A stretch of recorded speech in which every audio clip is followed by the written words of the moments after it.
Yeah, our Um, doctoral shields are in in ultra, and it's just like learning a new system. well, we'll figure it out. Well, that means that these students will have to actually transition from that Yeah, possibly they in will. possibly in the fall, your last semester. But anyway, we won't worry about that yet. We'll let Dr. Lamb transition you into that when that time comes. Um, there's 13 of the 16 students here, so we're going to go ahead and get started. Well, welcome to week 4, and as tough as it's been, uh, Dr. Revis and I talked with you first week, and we said that give it to around week 4, and that a lot of it will start coming together. It will be more meaningful, um, and I'll be honest with you, the work for I would say for the most part of you, I saw that transition, and even with the others, I see the transition. This week's going to be the test because I need to see just a little bit more to have my confidence. And that does come at the end of week 4. I said, give me through week 4, so we're right where we need to be. I talked with somebody this week, and they called me, and Keisha, I believe it was you. I think Keisha and I were Yes, talking. it was. It was Keisha, It was. and she says, I rule with an iron hand or an iron fist. And I do, but I have to. And it's to get you, but I do it with love. But it's to get you where I know you need to be. Now, I will tell any of you, if at this point I felt like you were wasting your time, I would have already told you that. Now you'll beat yourself up, and I'm not going to let up. Will I, Dr. Revis? I'm not going to No, let up sir. because first of all, I'll tell you like I tell my sons. I told them, I said, forever and ever and ever, wherever you go, I said, you represent me because you got my last name. I said, and you better represent it well. I said, don't you shame me.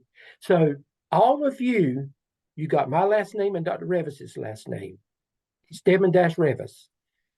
Because we are the ones that have been assigned to get you started in this program. So when you go to next semester, and let's say, for instance, you get by the skin of your teeth, and I won't allow that.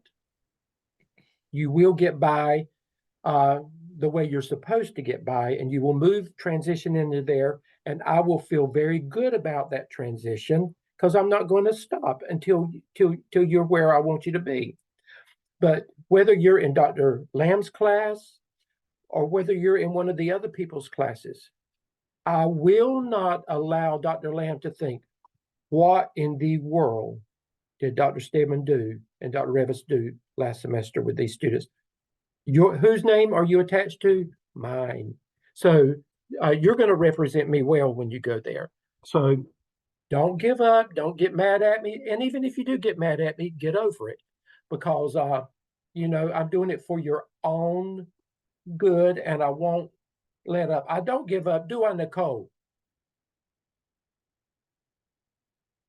Can't hear you. I don't No, give up, sir. do I? No. No, not at all. And I Y'all talk. are in it. I can talk you off the ledge too, can't I, Nicole? Yes, you can. And I don't send extra money for that. I don't charge extra money for that one. That one comes free. But anyway, I want to talk about just briefly. I want to talk about task 2. Overall, I saw major improvements in task 2. There were a few I had to send back, and I'm going to begin with. That's what I do, and I, but what my goal is with, and Dr. Revis, I've got some that have already cleared task 2. They've cleared it and already well into task 3. And they've done that independently on their own, moving into task 3. Had Keisha asked me a few questions, but she was able to move on. But the quality of the PLCs that you're working with, some of you went, I mean, your leadership in doing this in just a short matter of time was phenomenal. Dr. Revis, I have to say that I got some of the best leadership moving forward with task 2 that I have ever seen in my work overall. You know, you'll get 1 or 2 at this point that really stand out, but overall, the leadership and getting there, and even if you had some you're still rough around the edges with your grammar, which you've got to handle that yourself, and you're going to. And if you're still choking on APA, you know, cough it up. You've got no choice but to know that on your own. Even if you had issues with that, when I look back over the work and the content of the work, overall, Dr. Revis, I was highly pleased. Even if you didn't get the best score from me, that didn't mean that I didn't see quality work in what you did. It just meant that it was not what I expected graduate level work to be turned into me as it relates to the aesthetics of your work. And, you know, so this is my challenge to you this week. Get task 2 fixed, finished, and get it over with. And for most of you, that's going to be a short fix. It's going to be a minor fix. There's not a lot you have to do. My goal for you this week is I want to see how many of you will take my challenge. I want to see how many I can read it through the first time, give you a score of 50, say excellent work, move on. How many is willing to try to take that challenge from me this week? Good. I want you to take that challenge. Even if some of you have said, Dr. Stedman, this is my area of concern for myself is this way, then you learn to overcome that challenge. You learn to overcome it. You battle that challenge. Don't let that challenge control you. You control that challenge. Does that make sense? You control that challenge, because the role that you're moving into, and some of you are already working a little bit in that capacity, the role you're moving into,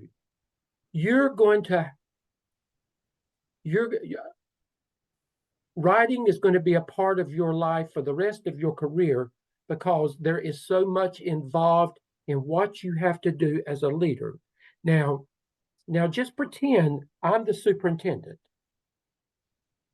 The first time you send something to the superintendent, should it not be the best quality work that you can do? Because guess what? He or she ain't going to give you many second chances on stuff. They will say, you know, what have I put in this school, or what have I? You've got to put your best foot forward when? The first time.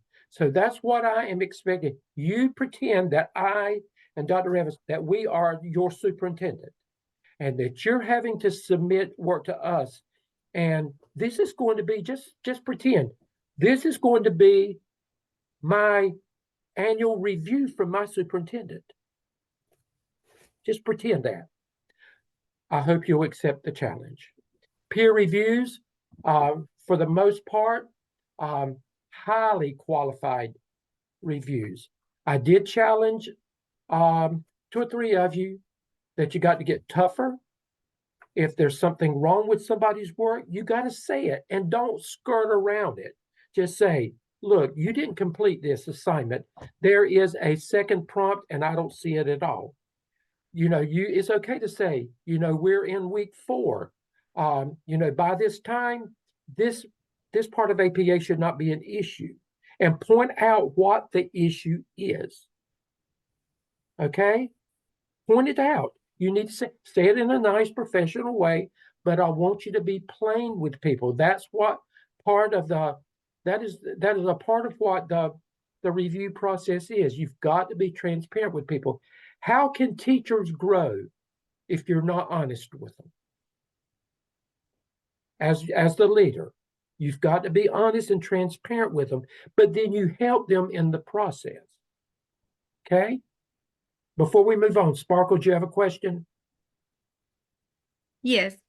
So when you highlight the headings, are you saying that they're wrong? Because I just copied from the template of what you had. And so I'm just want to make sure did I do something wrong, or like do I need to fix it? Well, if I highlighted a heading, then there is going to be a marginal note that would have told you why I had Well, it. these didn't have notes on it, so I didn't know. That's why I wanted to ask. This Well, part didn't. but if it was highlighted, there was something wrong with it. So go back to the beginning and look to the right and see if there's. And sometimes you have to click on that thing to open up the marginal notes. Yeah. They'll- Okay. I'll double they'll- check again. And if not, then call me tomorrow and I'll walk you through it. Okay. Okay. Thank Okay. you. Okay. But let's talk about what tonight's going to look like. And you've got the agenda under week 4. But I've already talked about, you know, task 2. Task 2 is going to be history very soon. We've talked about peer reviews and you know, keep up the good work. And if I've challenged you at all, then you know, meet the challenge and prove me wrong again this week. Okay, but get task 2 completed. Get it to me so you can get this behind you. Dr. Revis, I have all of week 1's cleared except for 1. Task 1 cleared, but 1 completely. Every peer review for task 1 is in. I think I have a couple that have not submitted 1 peer review in task 2 unless it was put in after 6 o'clock. So I'll see that. But for the most part, I've got that done. So I am pleased with where we are. Michelle, before we move on, what's your question? I just wanted to ask, when we video our PLC meetings, how are we supposed to include that on our our task that we turn in? Okay, you can include it as a link, but always put it as a link, but always put out the frames of your if you do a PowerPoint or whatever, always include the PowerPoint frames as a point of reference there. Okay, so that we can see that that is because sometimes they won't open up the video, but sometimes they will. But they will look at the PowerPoint that's associated with it. So just put it in there like a link, like when I send out the Zoom links or whatever, you know, do it the same way, but and then identify it. Okay. Oh, one more APA concern. Make sure that you go back and you clearly understand and look at the completed example that we have provided for you in Blackboard for the AAPSL. Go back and look at that and look at how figures are done APA style. Most of you got it, but there's a few that've got that mixed up or got some parts of it mixed up. And go back and look again at how you're supposed to APA for your reference section and for your appendices. Go back and look at that. So with that in mind, I'm going to share my screen. And we're going to go ahead and move on to task 3. Let me pull.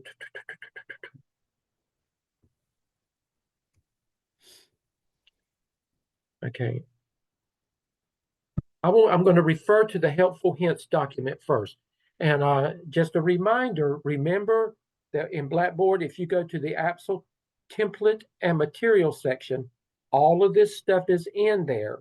I talked with somebody this week and I had to remind them of that. So just make sure that you go back in there. Okay.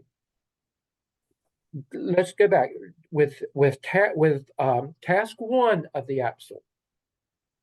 Remember, that was an organization, pretty much organization. You did your literature review on, what is a PLC? What should a PLC look like?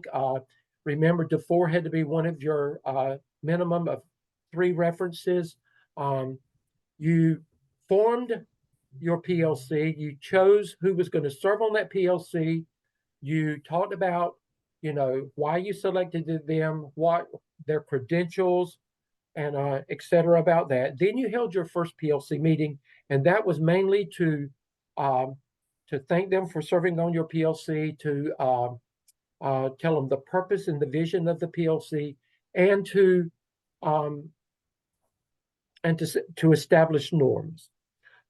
And included in that, remember that you had to have a meeting with your principal to get permit to tell them what you were doing, get permission to move forward, and you had to provide evidence of that as well. Then you went on to task 2, and remember for task 2 that you had to decide how you were going to collect your data.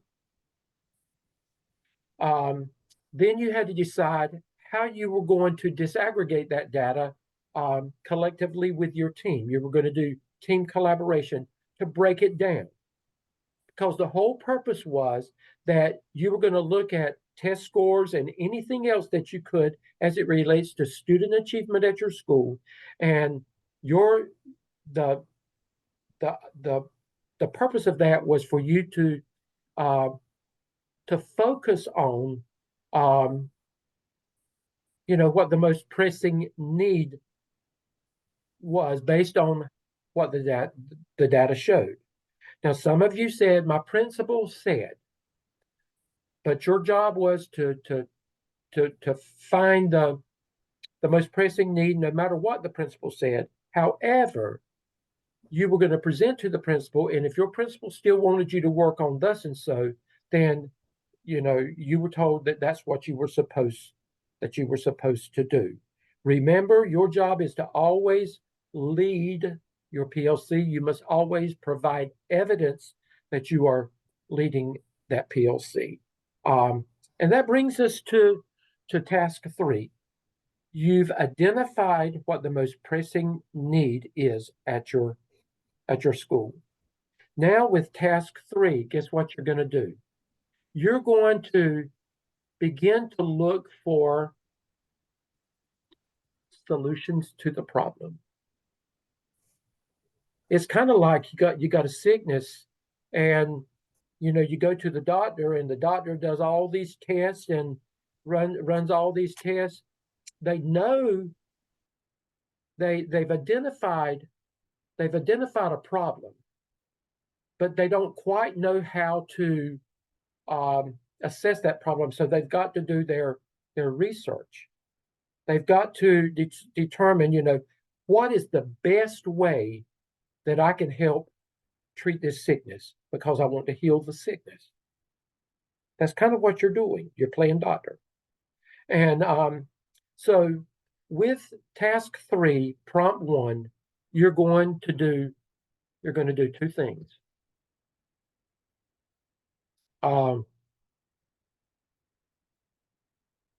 You're going to do an annotated bibliography that Dr. Revis is going to talk about, and you're going to do a literature review. The literature review, and I'm going to go on to move that, is a mini research section similar to what you've already done. However, this section, a minimum of 3 references, and many people have more than that once they get in there and they find information about their identified problem. But what you're doing is you're completing a mini research on the best practices for your identified problem. In other words, Sparkle, you've got your thoughts. Michelle, you've got your thoughts. Nicole, you've got your thoughts about your identified problem. But guess what? At this point, we don't care what you think. It's not what you think, it's what the research says. What does the best practices, the best research out there, what does it say about my identified problem from task 2? You're going to do a minimum of 3 references there and make sure that they're strong references and that the information that you put in that mini research section is very, very relevant and related to the problem that you've identified. How long does it need to be? It needs to be long enough that you have covered the subject, but you don't have to write a dissertation. Okay? Is everybody clear on what the literature review is? You know what to do there. Thumbs up if you understand what you've got to do there. And remember, it's all about your identified problem from prompt 2. Then next, and Dr. Revis is going to talk about that, this still relates to your identified problem. You are going to be responsible for doing an annotated bibliography. Dr. Revis is going to take you into that, and she's going to explain the difference in the annotation and the actual research that you've done. So Dr. Revis, you want me to stop share at this point? Yes, please. That'd be great. Okay. Okay, I can see everybody now. Do you understand what you've got to do with the literature review? Okay, got you. Okay. Guys, I'm first going to look at the completed example. Now, I like to think of the literature review as being identifying the root causes of your problem.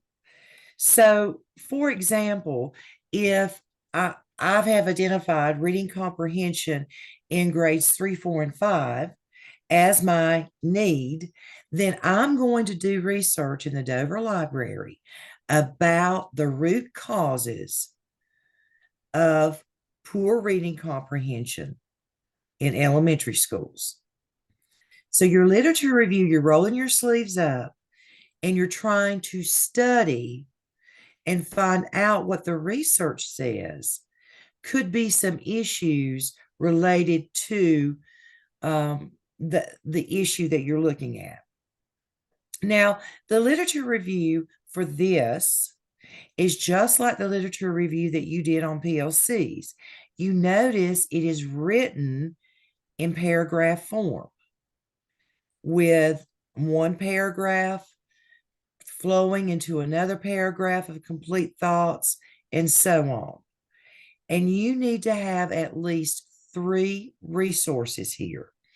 So let's go back here and look at how many references this person had.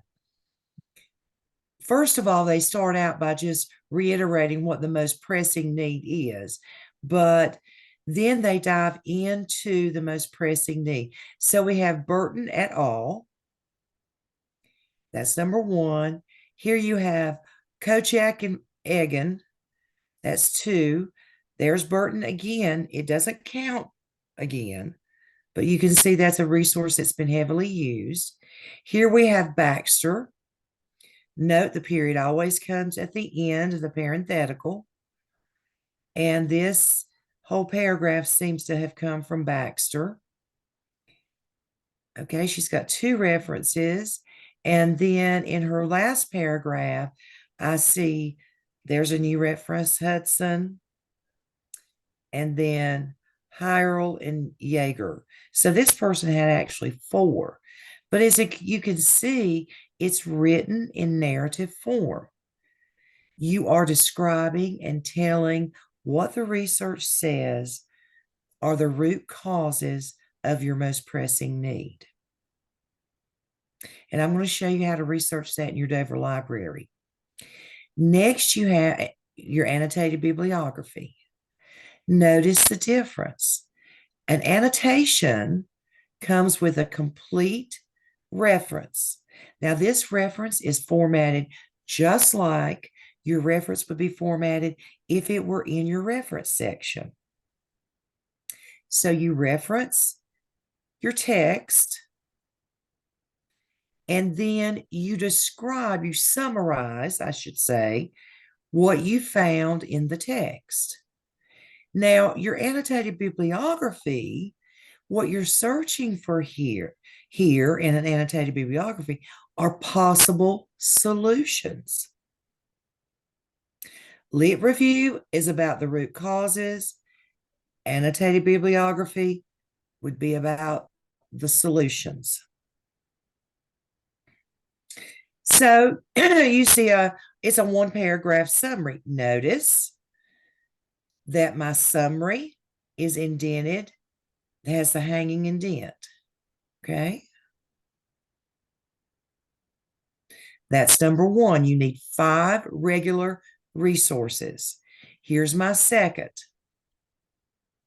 I think this person was doing something with science classrooms. Travis, before you go further, talk to them again about the APA format for this, because if I see that it's not correct, I'm not going to even go any further with the grade. I'm going to send it back until it's correct. So Okay. get it right the first time. All right, let's look at this reference right here.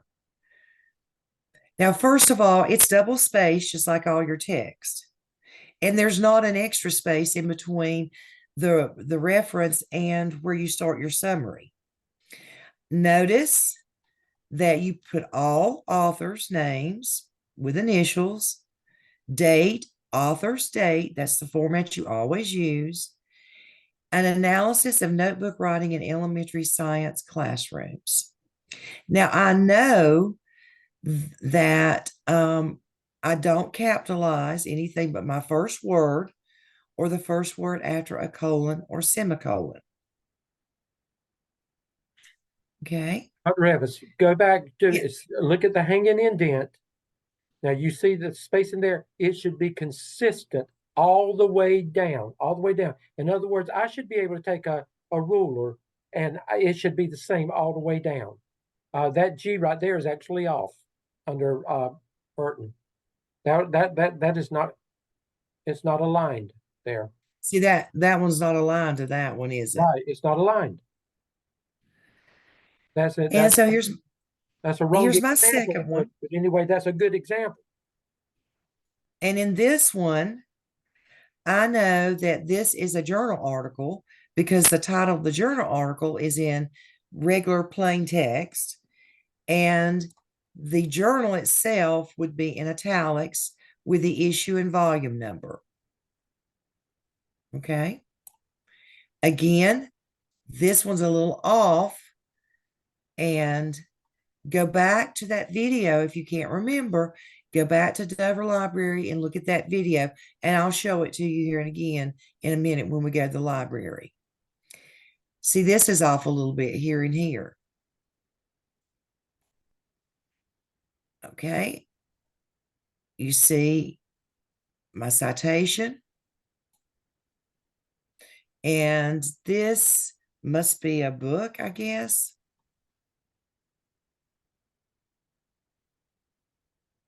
And this is a dissertation. And then this is a dissertation, I believe. Eric, probably, I'm not sure. Maybe it's just an article on an Eric. So those are my 5 non-online resources. Notice they appear in alphabetical order by author's last name, Woodbury being last, and so on and so forth, with my first one being Baxter. Okay, they should be listed in your annotated bibliography by author's last name alphabetically. And so when you get to your online resources, same thing. Your citations are going to be a little bit different. You're going to actually you're probably going to just search online for some of these online tools, but it needs to be sure that you're aligning it to your area of need.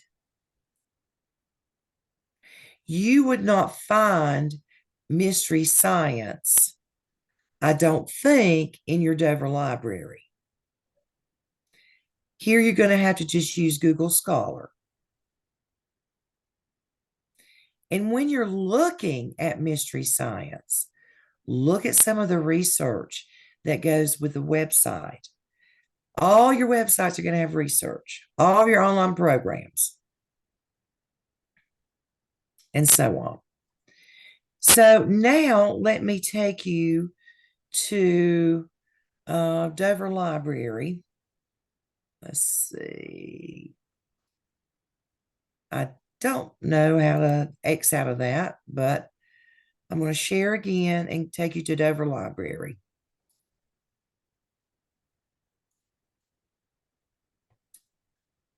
Let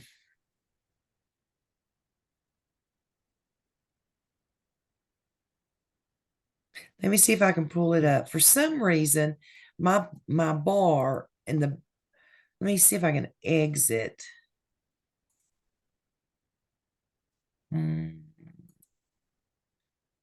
That's not what I want. I've got it pulled up if I can get to it, Dr. Stedman. Go ahead. We're okay. Okay, there you are. Well, It's I need to pull it up. I have it pulled up. I just can't get to it. Let me. did you exit out? There it is. There you are. I think. Yeah. I'll just have to sign in. Makes you sign in twice, which is so aggravating. I know it. But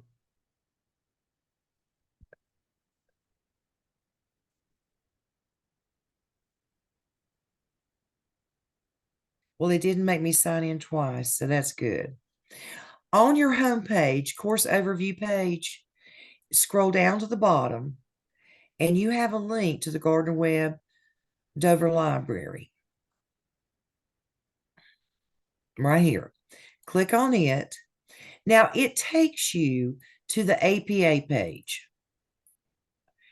Remember that there's a little video here, right here on this webpage, on your hanging indents. I would review that video again. It will really help you in doing your annotated bibliography. and Dr. Revis, Now, I'm going to week 2, when Dr. Revis and Dr. Hamilton and Dr. Boy Nutting were doing the APA review, Dr. Hamilton showed that video, went through this process too. So you've got that you can refer back to under week 2. Now I'm going to go to Dover Library Home.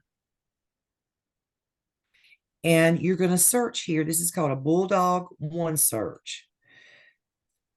I've already done this before, so I'm first going to start with my lit review because I need to know about what are the root causes before I try to find solutions.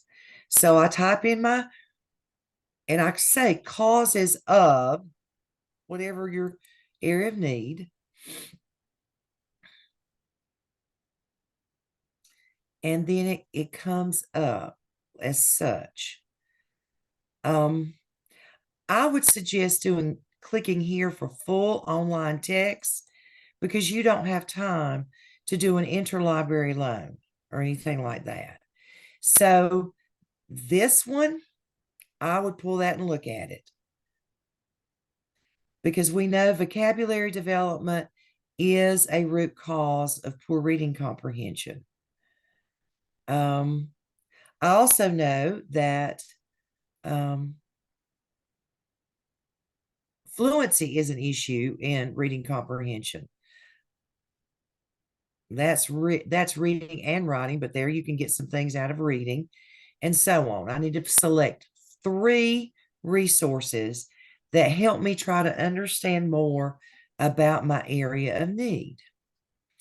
Then I would want to go back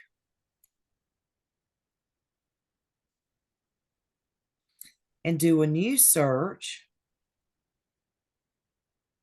And this time, I'm just going to search reading comprehension strategies. Now I'm getting ready to look for my annotated bibliography, and I'm not sure. There we go. Now you may get exploring the online reading comprehension. There's a good one to get some online tools, maybe. Some names of them. Reading strategies, reading comprehension. And I'm going to select 5 resources from here. And then I may can get some ideas, like from this article. I would try to scan this one because it may give me some names of programs that I could then go and do a Google Scholar search on and look more about those programs and the research behind them. Dr. Revis, while they're doing their Bulldog search, what are 5 regular resources that they can consider? 5 regular resources would be online text, scholarly and peer-reviewed articles, journals, books. Those are non-online. Okay, Online those are resources just would be like, examples. There could be more, but that's just there could be, yeah. Online resources would be like vocabulary is an online resource. Study Island, I remember that was in the example that I showed you. And, there are many out there. You may have an online resource that you're using in your school, but if that is supposed to address your area of need, I wouldn't use that online resource because it's obviously not working. Dr. Revis, unless there is a component that your school has the next level that they have not taken it to. If there is a program and you're at point A with it, but you feel like if you take it to point B that you could promote student growth or whatever, then yes, you can consider it then. But like Dr. Revis said, excuse my grammar, if it ain't doing any good, ain't no sense using it. Yeah, or if it's not a requirement to use it, or if it's not being used with fidelity. And you may want to get back up and look at the fidelity of use, and maybe it's doing some more training with teachers. So again,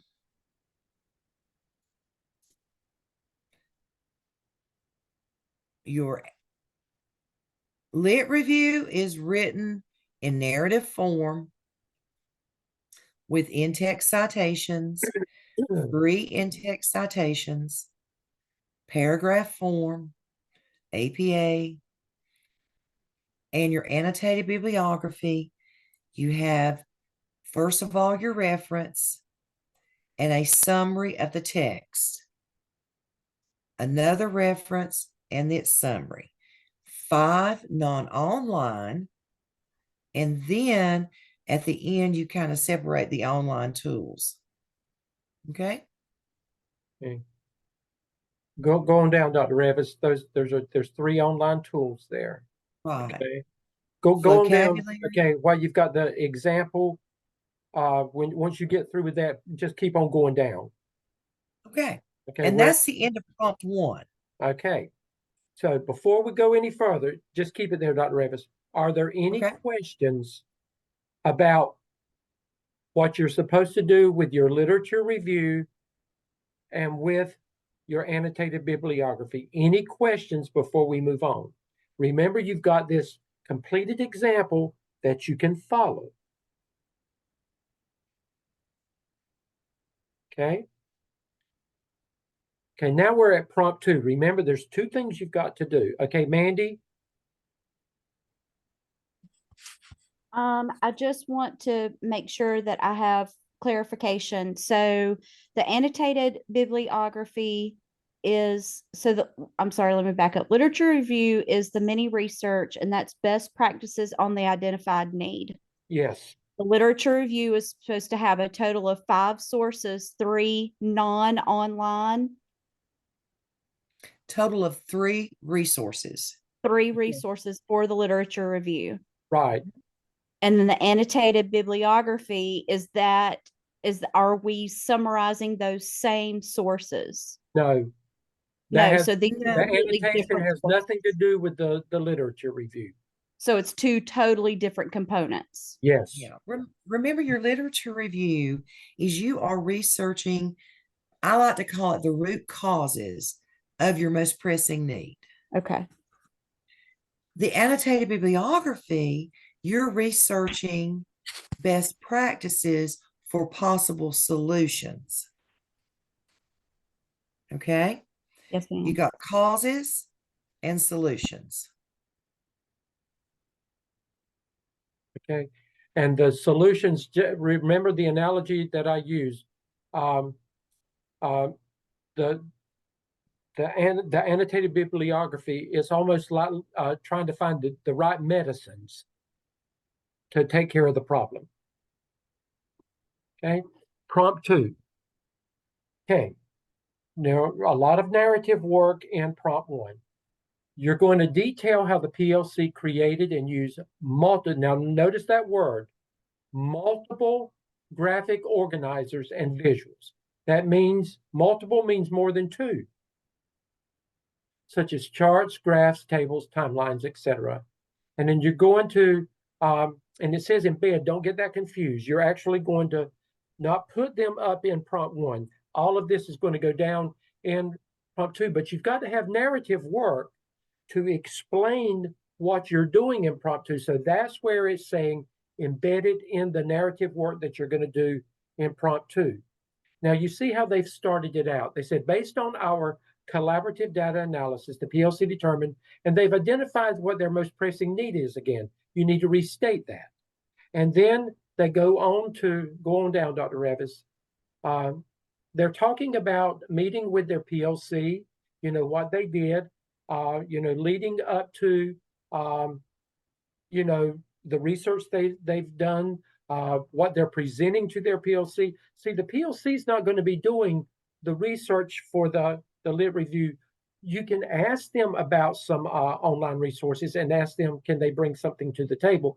But basically, this is your job, and you're bringing it back, and you're sharing and presenting to them, what you're doing at this point when you share with your people, because they're going to help you make a decision. So that's what you're talking about there. Come on down, Dr. Revis. Now you see, this is where your figures start. Now they focused on the vocabulary bubble map. So, that is figure 10 because that's where they are with their figures. They labeled it vocabulary and they put a note at the bottom. The PLC worked as a team to look up components of vocabulary. We listed them on this bubble map. So that's showing collaboration with the team and, and where they are with that. Then they go on down to show some other things as it relates to vocabulary and with the bubble maps. Come on down, Dr. Revis. Everything must relate to, again, to that identified problem. Come on down. And I'm not saying that what we're showing you is the best, but it's right. Okay, you can find some things that are even better than the examples that we're showing you. Come on down. Okay, this is where I want to camp out. Okay, you've got 3 online resources that you've identified in your annotated bibliography. Mystery Science was one of them. Study Island was the other one, and vocabulary is another one. Okay. Now they've done a lot. They've done a lot with vocabulary up there. So that's what they chose. However, the team made that decision. But now, Dr. Revis, talk about this chart and let them know how this chart will guide them to making the best decision. Right. Well, I call this a comparison chart. And you're just comparing, you're taking these things that you did up here in the bubble maps for each of them, and you've just made a comparison. You may use these same categories if you wish. That's fine. and then on the left side, and then across the top would be your 3 online tools. And as a team, you're just doing a comparison chart so you can see very quickly which one of these tools would best fit your needs. And then narratively, you talk about that comparison chart, and then they say, based on the chart, Study Island is the best online tool for the school. Now, Okay. now I would suggest, like I said, what they've got up there is not wrong, but if they chose Study Island, I would, if it was my work, I would have some graphics up there about Study Island, wouldn't you, Dr. Revis? I would have some figures up there talking about Study Island as well. Well, they did. Study Island I bubble. think they do. Okay, they do. That's They do. mystery I'm sorry. science. I say the No, they vocabulary. didn't Okay, either. they did. Okay, I got camped out on vocabulary, so they did. Okay, but you know, make sure that that you've got enough information in their graphics that and you can stop sharing now, Dr. Revis, on that. Make sure that you've got enough graphics in there that it tells the story that we see and we understand. Now, first of all, you got to get through me. But that remember, when all of this is done, and I tell you to put all 5 tasks together and get it ready, it's got to go to a third-party person that I don't know. That third-party person is going to look at your work. You've got to make sure that when they look at it, that they don't have questions, because guess what? Macy, they're not going to send it back to you like I've done. They're going to evaluate it based on what you have submitted as a final grade. So we've got to make sure, that's why I keep saying it's got to be right, because when it goes to them, we've got to make sure that there's no question marks in their mind. You understand why I push as hard up as I push and do what I do? Because it's going to be out of my hands then. You know, the best that Dr. Revis and I do, it is over with at that point. So that's that. Again, that's why I push, and I'm going to keep on pushing. I'm going to share the screen again. I want to pull up. I want to go back to where I was. Again, all of this is laid out in your.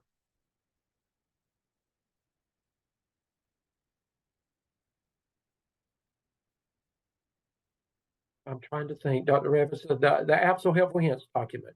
It's all laid out in there, and we've given examples in there as well. So you've got the completed example, and you've got the document there that shows examples of all of this again. So you've got several resources, you know, where you can pull from. Remember again, you've got to lead your PLC. At this point, you don't have to present to your administration at this point, but if they're on your PLC, it's good to again point that out, that you know that my principal or my assistant principal is on my PLC, and you know, any comments that they would have made as well.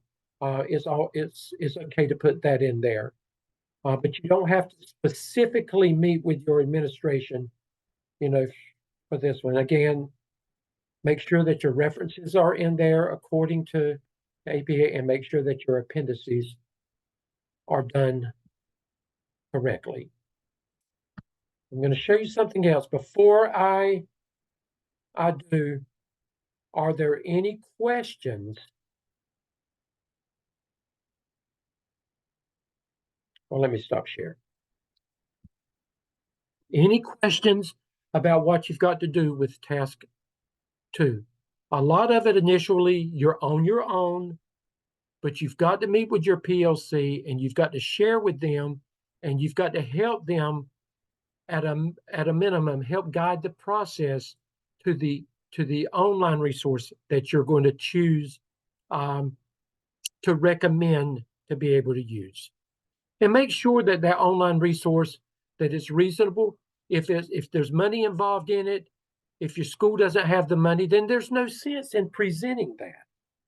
Don't present something that's so cost inhibitive that you can't do it.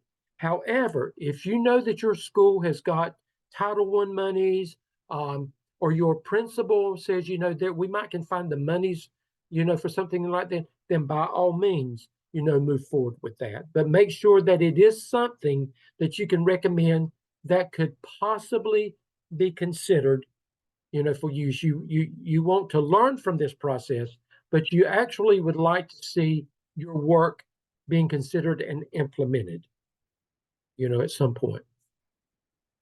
Like Nicole, all of that stuff that you're doing, you've already got support on all of that. So that's a good thing. Okay. So Dr. Revis, I think we're going to, it sounds like they're good. Let's,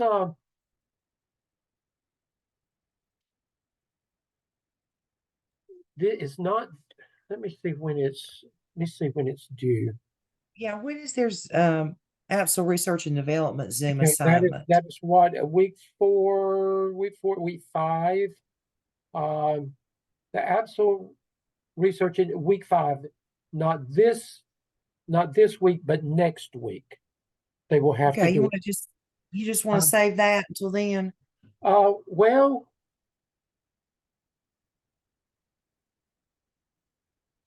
Because they've got a Thursday night let's not class. do that. Let's do that Tuesday.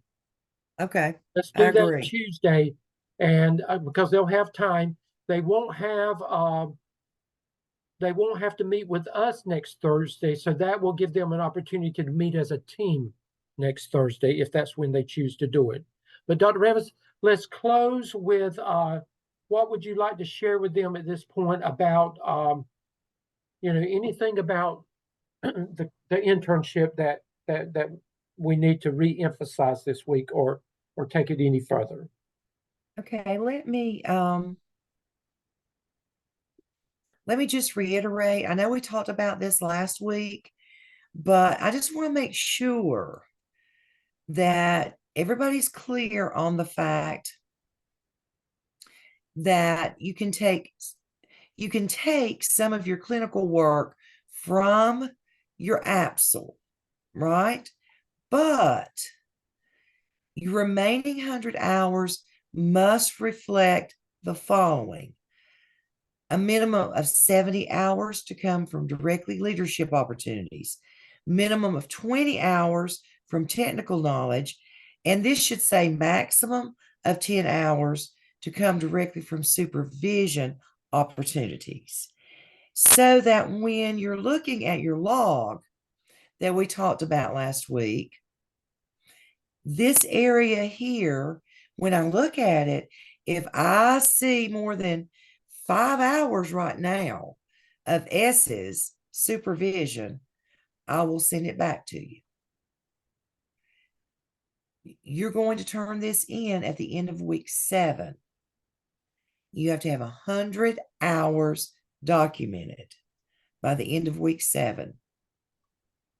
So that's why it's important, I think, for you to designate in this column right here, whether it's a leadership L, technical knowledge, or supervision. Now remember, So the competency and the proof is for yourself. That we don't have Right. to have that, but I would highly recommend that you look at that, because it really helps you understand and map out what you're doing. Right. And then And the list of suggested activities, they are in your handbook, and I think they're also maybe in Blackboard down there where it talks about clinical internship. Here are some ideas for your leadership opportunities. Okay. And here are some ideas for supervision and technical knowledge. Now, this is not an all-inclusive list, by any means, but we want the majority of your time in leadership. Okay? Hey, Michelle, you got a question? Yeah, so for the proof, are we gonna need to turn that in at some point? So should we make a file to keep like our agendas and like our photos of us doing things and stuff like that Yeah. in a file, or is You're that gonna not gonna need- be turned in at Where all? Dr. Revis is going to talk about your competency folio, and that's where you will use those artifacts. So yes, keep a file of all of that because you are going to need it. Okay. Yeah, Michelle, I always say you can't get an artifact for everything you do. You just can't. But get artifacts for the things that lend themselves easily to artifacts. Okay? Because you're going to have to you're going to have to pull from here to build your competency folio. And just Which we've not remember, talked about. go back and some things are going to be just like your your email request to do your PLC, and that I mean that's an artifact. But then some things are going to be open ended, and that's where you present at an open assembly with parents and or you present to teachers in a faculty meeting. And the agenda showing that you are leading and participating in that meeting is an artifact as well. And then you would just talk about why it's open-ended.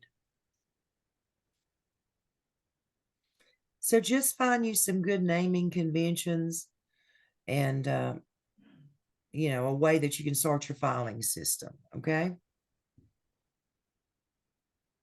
Any other questions?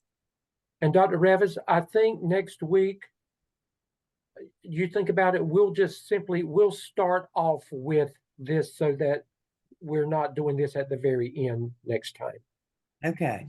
We'll do that, and just if you have a question, be prepared to ask it at that point. But again, most of you have gotten most of task 2 ready. Get it over with as soon as you can. Let me clear it, and then move on to task 3. And you've learned you don't have to wait until Sunday evening, but don't send it to me prematurely and it's all over the place. Okay, make sure, again, the challenge is I'm going to see how many accept the challenge. The challenge is to see how many I want you to strive for perfection with me the first time. Okay.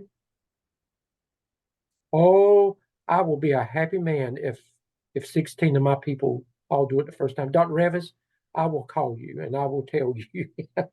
I'm probably going to call you anyway and tell you. Right. Okay. We're going to stop. We did have some more, but we're going to stop because I think you've got enough. Remember, we've got one more coaching session on Thursday. We will talk about next week your first Zoom team meeting as you reflect on the AAPSL and completing it. So go ahead and be thinking about who the team leader will be with that, and we'll point that out on Tuesday. And then since you're not having to meet next Thursday, that will be a prime time for you to just say, okay, I'm used to Thursday at 7 o'clock anyway, and then you can plan hopefully to meet with your team at that time and go ahead and knock it out and get it over with. Okay. So that would be the plan. If I could say one thing before we leave about Thursday evening, guys, Dr. Lamb is going to talk about task stream, competency folio, and Qualtrics. We will go back over task stream and competency folio, but I don't know Qualtrics that well. He is the guru on Qualtrics. You need to make sure you're listening and taking good notes on that section. Okay. And let me tell you, as a disclaimer on that as well, he's introducing it. You're not going to use it until you get to the AAPSL. We will have one more time that we will meet for a coaching session on the AAPSL.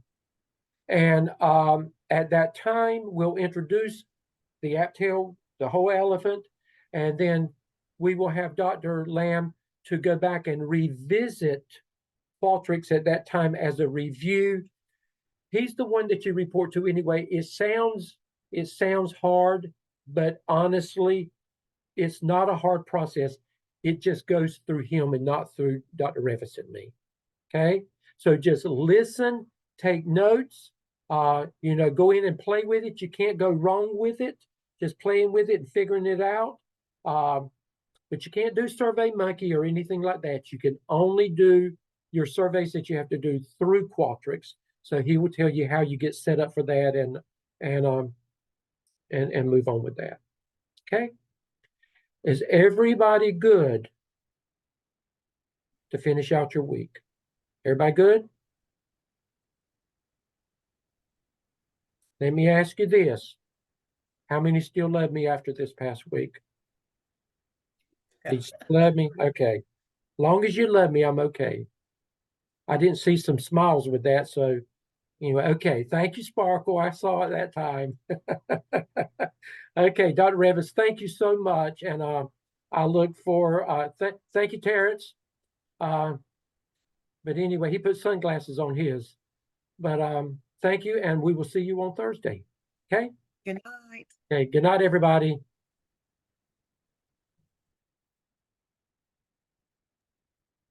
Elisa, hold on just a minute. I want to speak to you. Let me stop the recording.